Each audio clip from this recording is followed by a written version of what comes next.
Бірде ақын Дәуітәлі Ыстамбеков екеуміз бас поштаның тұсынан өте бергенде, «Әй, батыр бала Болатбек, бері кел» деген зор дауысқа жалт қарасақ, еңгезердей ақ көйлегі алқам-салқам бір кісі Дәуітәліні саусағының ұшымен шақырып тұр екен.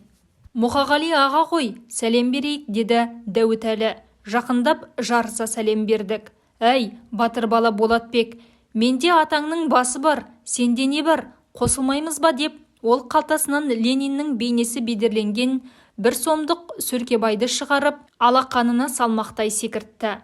Біз соңғы ақшамызды жұмсап қойған едік. Қалтамыздан ондай атамыздың басы да табылмай, қибыжықтап тезірек жылыстай жөнелдік. «Ағамыз қойған атың жақсы екен» дедім жолда. «Менің балдырғанға Болатбек туралы өлеңім шыққан еді. Содан бері мені мұқаң батыр бала Болатбек деп атайтын болды» деді Дәуітәлі. Бір күні Казгудегі сабақ үстінде есік сарт ашылып, аудиторияға курстасымыз әнші Жәнібек Карменовпен бірге Мұқағали Мақатаев кіріп келді.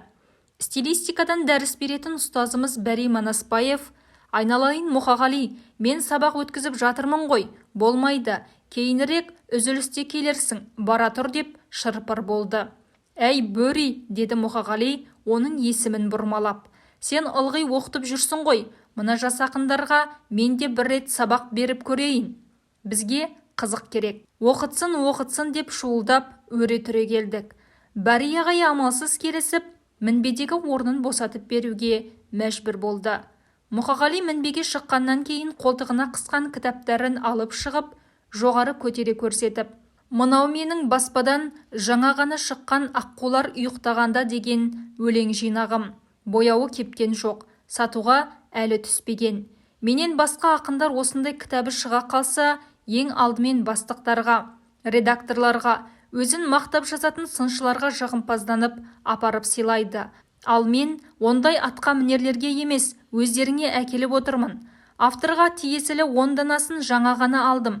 Соны енді сендерге таратамын» деп қолына қалам алып қолтаңба беруге ыңғайлана бастады. Жігіттер маған деп ұмтылысқанда, арасына мен де қыстырылып кітапқа қол созып жатыр едім. Ең алғашқы болып автограф алған Жәнібек Карменов қолымнан тартып, «Бері шық» деп жұрттан жыртып алып шықты. «Ақын ағаның кітабын тегін таратып алғанымыз ұят болады. Сен екеуміз жігіттерден ақша жинап жіберейік» деді.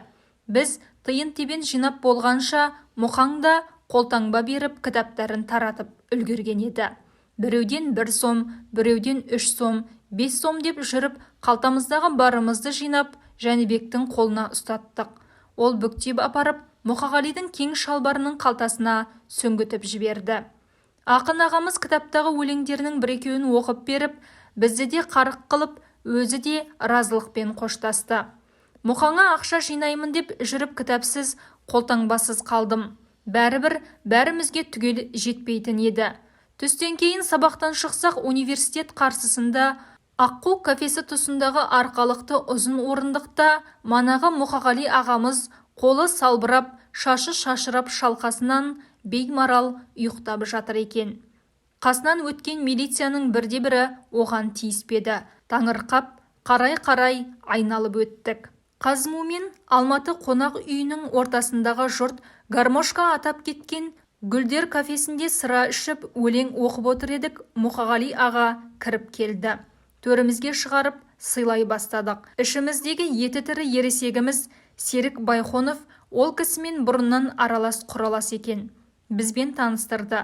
«Ақын болса өлең оқысын» деді Мұқаң. «Ымыртта ызғын қолатта» деп жайлап бастап оқып шықтым. Ол сәл тұнжырап отырды да, «Тағы оқы» деді. Бірнеше өлеңді тағы жатқа соқтым. Мұқағали аға ықыласын жасырмады. Маған алғы сөз сұрап талайлар келеді. Несіпбек Айтовтан басқасына жазған жоқпын, ол да талант.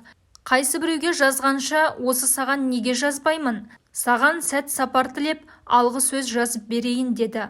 Ұлықбекке сәт сапар керек емес, Қадыр Мырзалиев жазып қойған деді менің адвокатым Байхонов.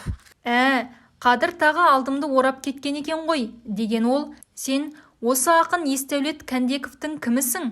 Баласы емеспісің? Деп сұрады. Ондай қарт ақынның болғанынан хабардар едім. көз әйнекті, үшкір селдір сақалды суретінде көргенмін. Мен жауап беріп үлгергенше аузы жылдам Серік Байхонов, дәл өзі Ұлықбек сол Есдәулеттің баласы деп жіберді. Менің үнім шықпай қалды. Алғашқы өлеңіңді қайта оқышы деді Мұқағали. Қайта оқыдым. Байқаймын, әсер еткен сияқты. Жаңа өлеңдерімді жатқа білмей тұрғаным, сенің мына өлеңдеріне жауап беретіндей жырлар үйдегі қара дәптерде. Үйге жүріңдер, өлең оқимын деді Мұқағали. Барамыз, деді Байхонов. Құрқол бармайық деп жолда бірер шөлмек шарап алдық. Ала көлеңке ортаңғы бөлменің терезе пердесін ысырып еді, самаладай жарқырап кетті. Мынау менің жазу үстелім, ал мынау тұрған менің абайым, деді Мұқағали кірген бетте. Үстел үстінде ақ гипстен сомдалған ұлы ақынның бас мүсіні тұр екен. Осындағы мен абай танушымын деп кеудесін қағып жүргендердің ешбіреуінің үйінде мұндай абай мүсіні жоқ.